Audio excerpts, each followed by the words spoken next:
Hi friends, আপনাদের সবাইকে আমার মিষ্টি প্রিয়া চ্যানেলে স্বাগত।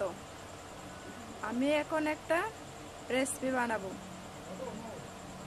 রেসিপিটির নাম হচ্ছে চুরমুরে বানানো। আর চুরমুরে বানাতে কি কি লাগে আপনাদেরকে প্রথমেই বলে দিচ্ছি। চুরমুরে বানাতে ফুচকা আর আলু আর ছোলা এগুলো লাগে।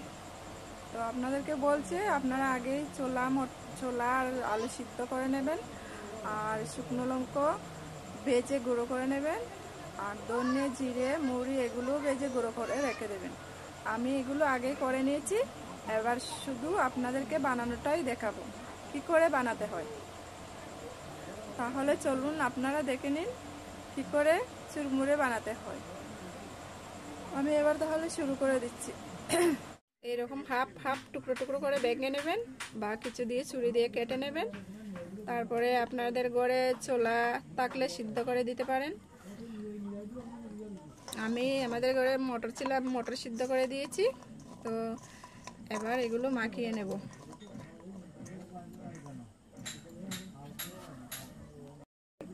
আমি আগে থেকেই পেঁয়াজ কুচিয়ে রেখেছিলাম, আপনারা এরকম কুচিয়ে রাখবেন। আপনাদের ঘরে শসা টমেটো এগুলো আপনারা কুচিয়ে দিতে পারেন। আর যারা নিরামিষ খান তারা পেঁয়াজ কুচি না দিলেও চলবে। পরিমাণ মতো লবণ, বিট লবণ দিচ্ছি, আপনারা চাইলে ঘরের নুনও দিতে পারেন। আর দিচ্ছি 1 চামচ মশলা গুঁড়ো, জিরে মৌরি আর ধনিয়া গুঁড়ো। দিচ্ছি 1 চামচ শুকনো লঙ্কার গুঁড়ো। তো আপনারা কাঁচা লঙ্কা কুচিও দেবেন, ভালো লাগবে। আমাদের ঘরে এখন নেই তাই দিচ্ছি না, শুকনো লঙ্কার গুঁড়ো দিয়ে দিচ্ছি গন্ধরাজ লেবুর পাতা। আপনারা লেবু থাকলে লেবু চিপে দিয়ে দেবেন, ভালো হবে।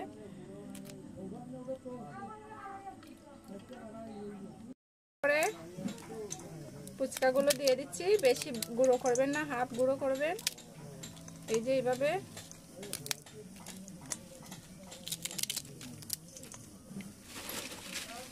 আমাদের ভাঙা হয়ে গেছে। এই যে দেখুন হাফ হাফ টুকরো করে ভেঙেছি, এভাবে ভাঙবে। এবার আমি দিয়ে দেব তেঁতুলের জল। এই যে তেঁতুলের জল আমি গুলে রেখেছিলাম। তো আপনারা যে এরকম অনুযায়ী টক খাবেন সেইভাবে দেবেন। এবার আমি হালকা করে মেখে নেব, বেশি চটকালে পরে একদম নেতিয়ে যাবে, নরম হয়ে যাবে, খেতে ভালো লাগবে না। এবার আমাদের হয়ে গেছে। এবার আমি বাচ্চাদেরকে দেব, ওরাই বলবে যে কেমন হয়েছে।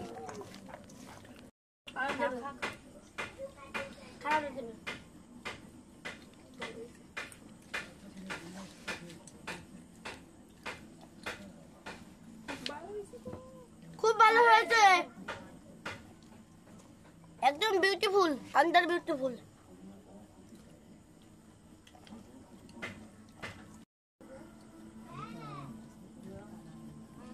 টাটা ফ্রেন্ডস, নেক্সট ভিডিওতে দেখা হবে।